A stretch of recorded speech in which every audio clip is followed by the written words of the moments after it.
स्वागत है आप सभी का हमारे YouTube चैनल में। और आज हम पढ़ने वाले हैं chapter 2 work energy and power. इससे एक्सरसाइज 2A का क्वेश्चन आंसर डिस्कस करने वाले हैं। सबसे पहला क्वेश्चन है डिफाइन वर्क। वर्क क्या होता है? When is work said to be done by a force. और कब कहा जाता है कि कोई काम हुआ है ना फोर्स के द्वारा, क्योंकि ऐसे तो दिन भर क्या किया तुम्हें याद किया, तो ऐसे याद करने में जो है वर्क डन नहीं होता। फिजिक्स में, फिजिक्स के हिसाब से ऐसा कुछ नहीं है। So the definition of work states that when force is applied on a body and the body moves, then work is said to be done. तो डेफिनेशन क्या कहता है वर्क डन का? कहता है कि जब फोर्स को अप्लाई किया जाए तो बॉडी के अंदर ना को मूवमेंट हो। ठीक है, तो मूवमेंट होगा तभी जो है कि कहा जाएगा कि work is said to be done. Force apply हुआ और बॉडी मूव की। The condition for work done is displacement of body when force is applied. तो कंडीशन क्या है? कंडीशन ये है कि डिस्प्लेसमेंट का होना जरूरी है ना। जिस चीज के ऊपर फोर्स लगाया जाए वो डिस्प्लेस हो, ऐसा नहीं कि दीवार ढकेल रहे हैं और दीवार इधर उधर जा ही नहीं रही है। How is the work done by a force measured when force is in direction of displacement. तो कैसे वर्क डन कैलकुलेट किया जाएगा किसी फोर्स के द्वारा जब फोर्स का इधर हो डायरेक्शन में हो डिस्प्लेसमेंट के। मतलब लेफ्ट से राइट हम फोर्स लगा रहे हैं तो लेफ्ट से राइट की तरफ डिस्प्लेसमेंट भी हो रहा है। जब ऐसा केस होगा तो वर्क डन का फॉर्मूला होता है force into displacement of point of application of force in the direction of force. तो ऐसे में W वर्क डन के लिए स्टैंड करता है, फोर्स अप्लाइड के लिए F स्टैंड करेगा, और डिस्प्लेसमेंट यानी जो डिस्टेंस है, जो ट्रेवल हुआ डिस्प्लेसमेंट हुआ, डिस्टेंस नहीं कहेंगे डिस्प्लेसमेंट क्योंकि यहाँ पे डायरेक्शन मैटर करता है। तो डिस्प्लेसमेंट ऑफ बॉडी को एस लेंगे, तो यहाँ से हम कैलकुलेट करेंगे कि work done equal to F into S directly. अब देखो ये एक कंडीशन है, दूसरा एक और है कि force is at an angle to the direction of displacement. अब ऐसा है कि जो है किसी एंगल पे है, एंगल पे यानी कि अगर हम आपको बताएं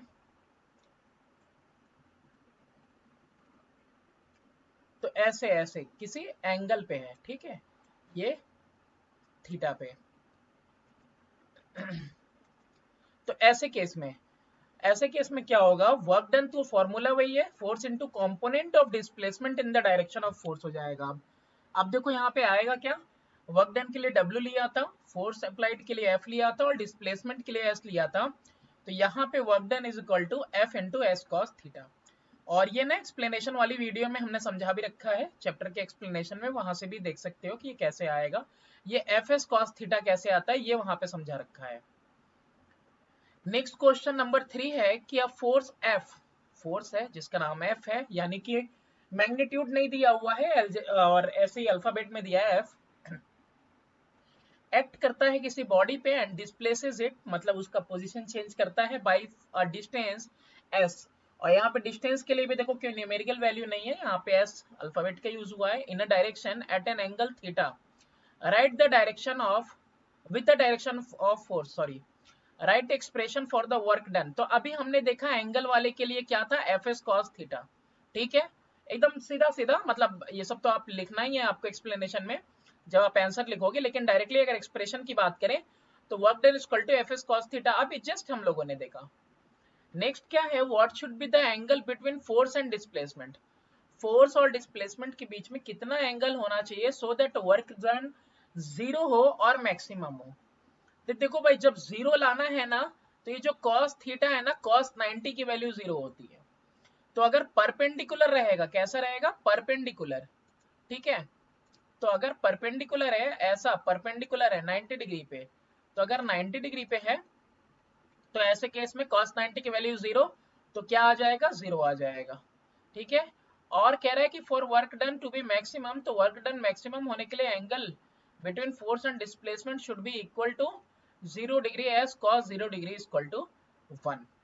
यानी कि कैसा होना चाहिए, स्ट्रेट, जिस लाइन में जो है कि जिस साइड से फोर्स लगाए उसी साइड में क्या हो, डिस्प्लेसमेंट होता है। ऐसे में क्या हो जाएगा, मैक्सिमम वैल्यू आएगी।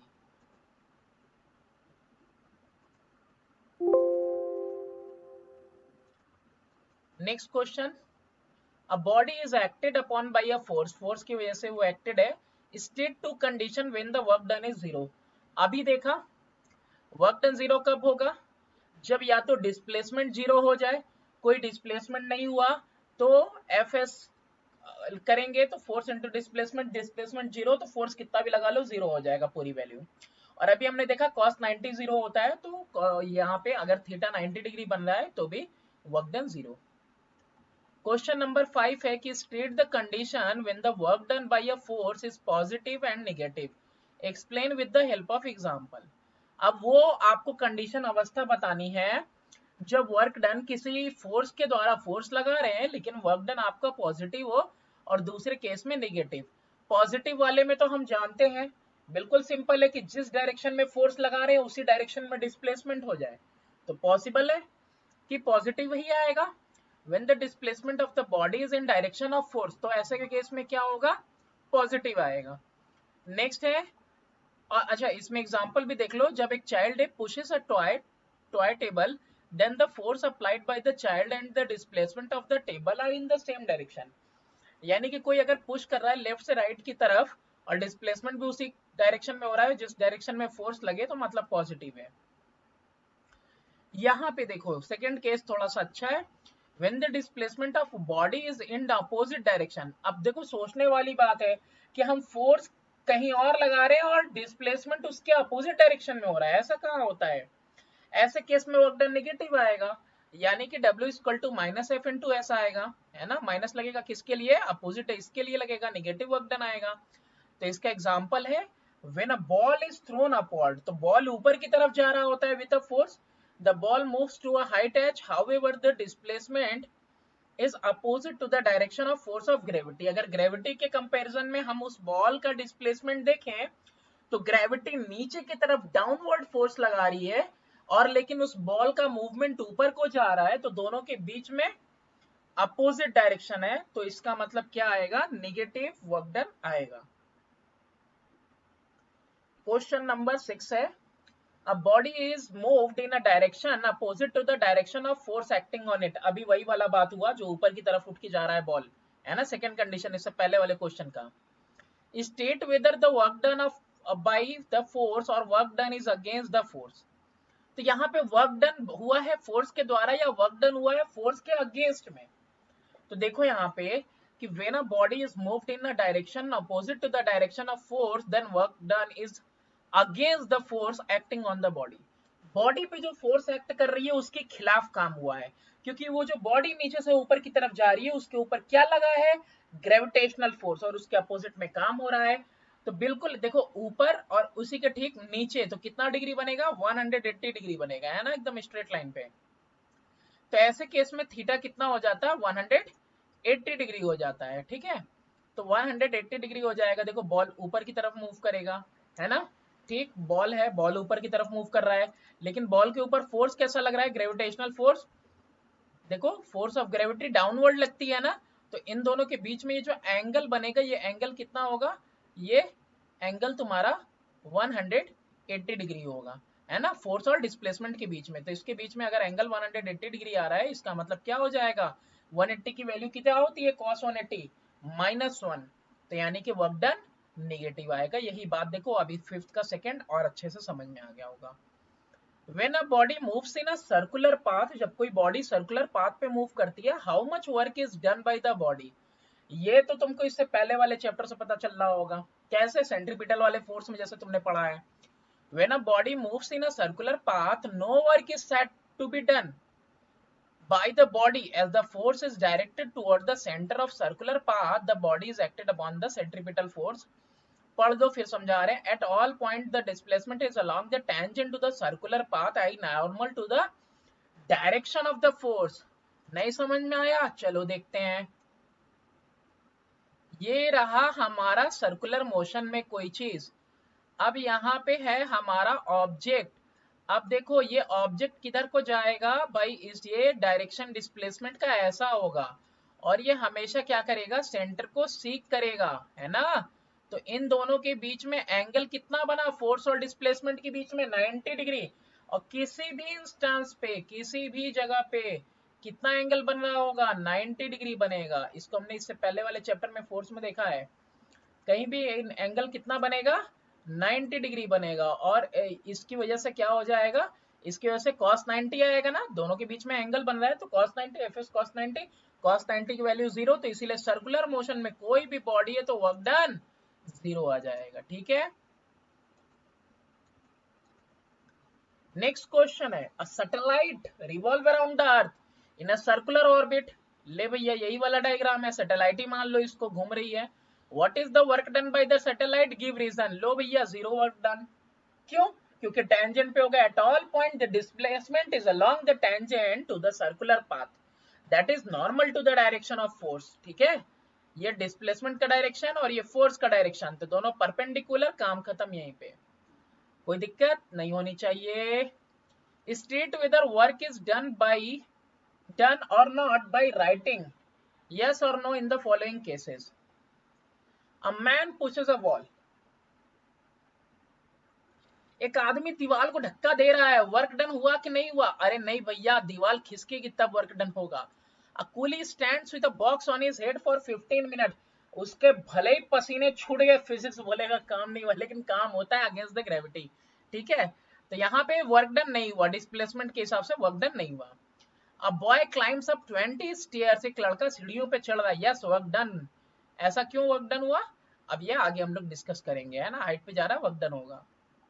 यहाँ पे भी ये उसको अगेंस्ट ग्रेविटी उठा के रखा है तो वर्क डन होगा, जैसे कि यहाँ पे दिया हुआ है, लेकिन डिस्प्लेसमेंट नहीं तो वर्क डन नहीं। लेकिन यहाँ पे देखो क्लाइंब कर रहा है ना, तो वो क्या बोलते हैं, थीटा बनेगा दोनों के बीच में, तो यहाँ पे इसीलिए दिया हुआ एफ एस कॉस थीटा लग जाएगा यहाँ पे और वर्क डन हुआ।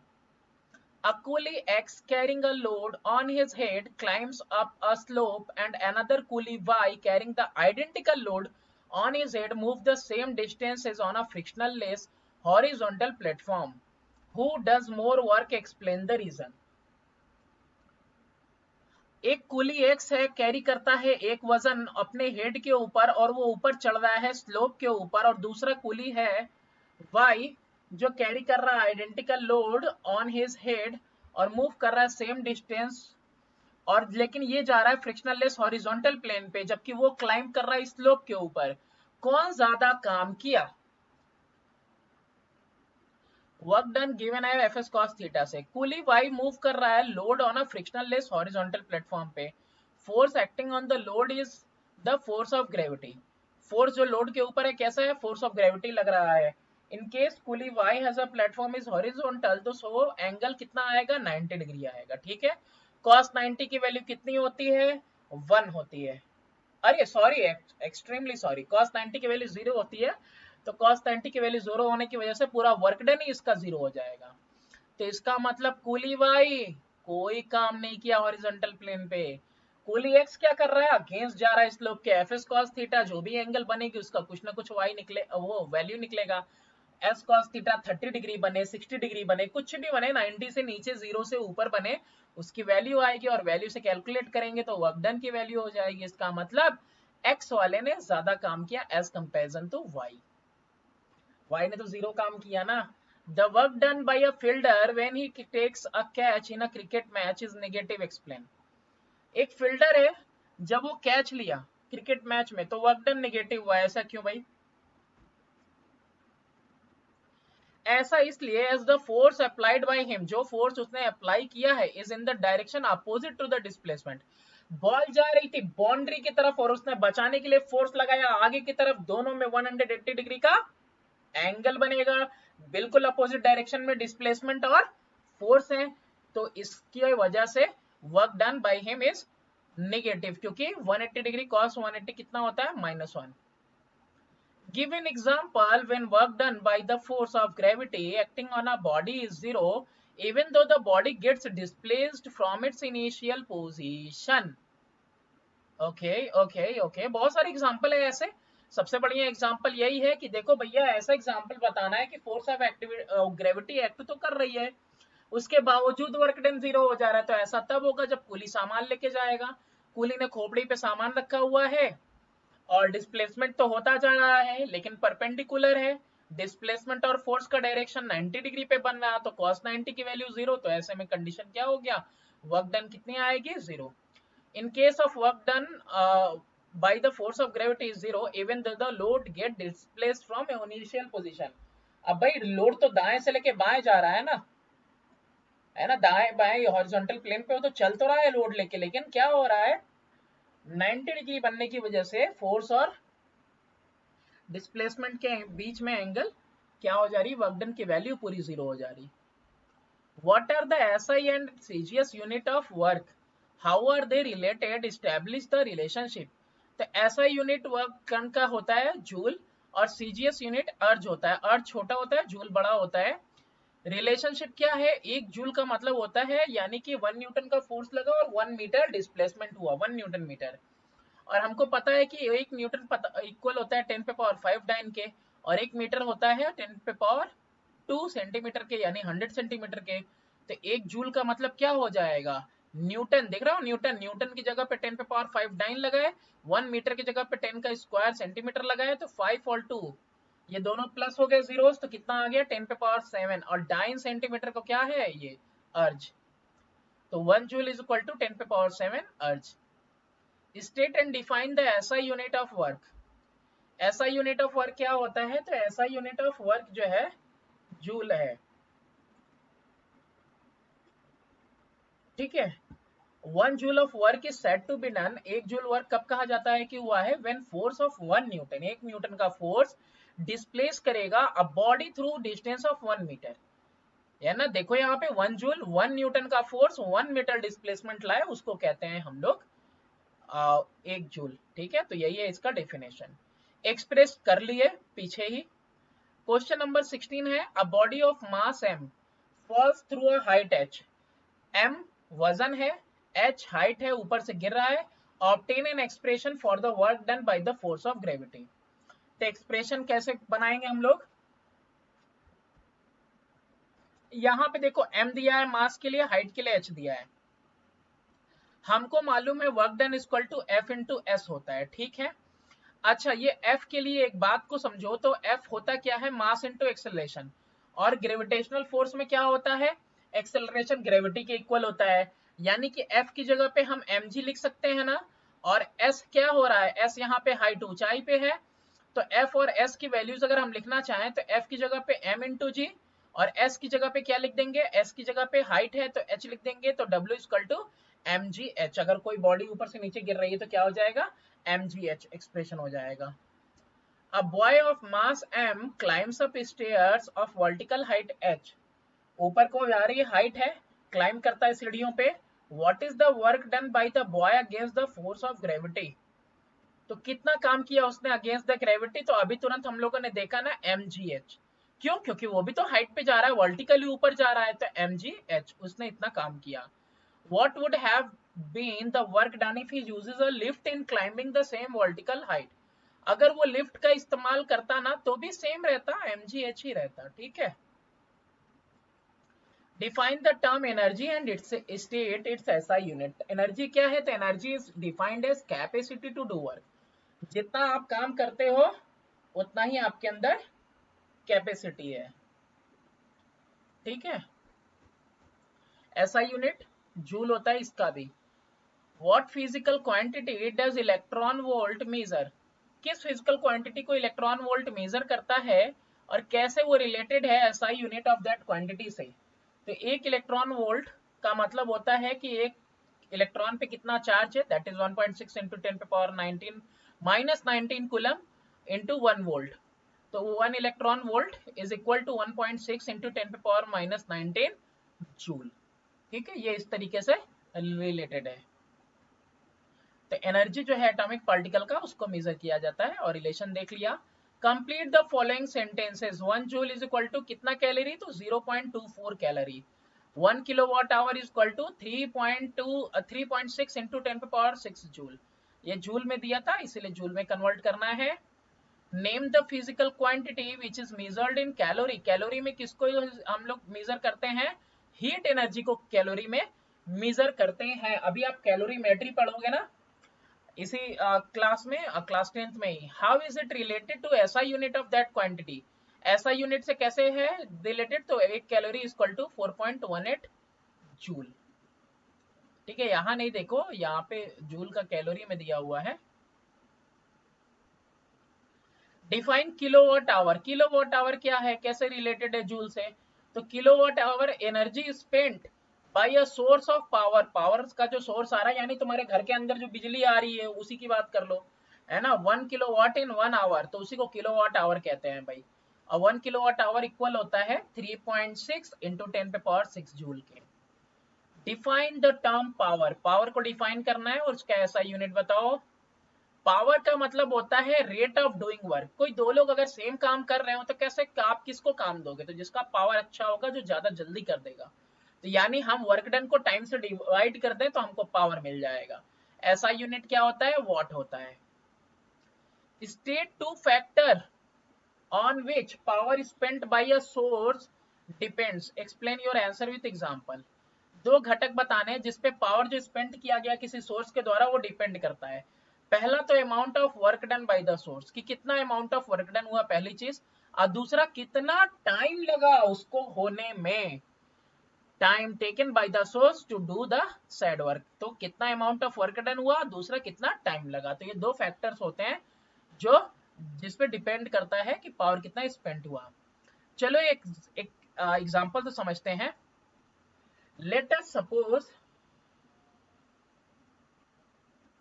a man X takes 5 minutes to lift a load to the roof of a house and a man Y takes 10 minutes to lift the same load to the roof of the same house।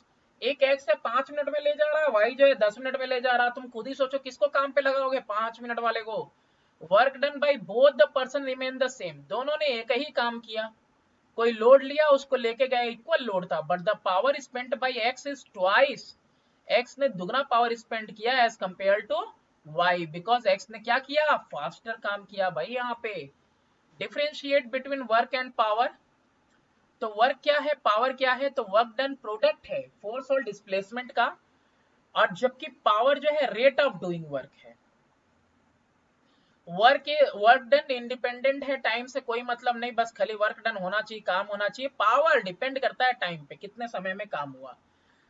Work का ऐसा unit joule है, वहीं ऐसा unit power का what है। Differentiate between energy and power.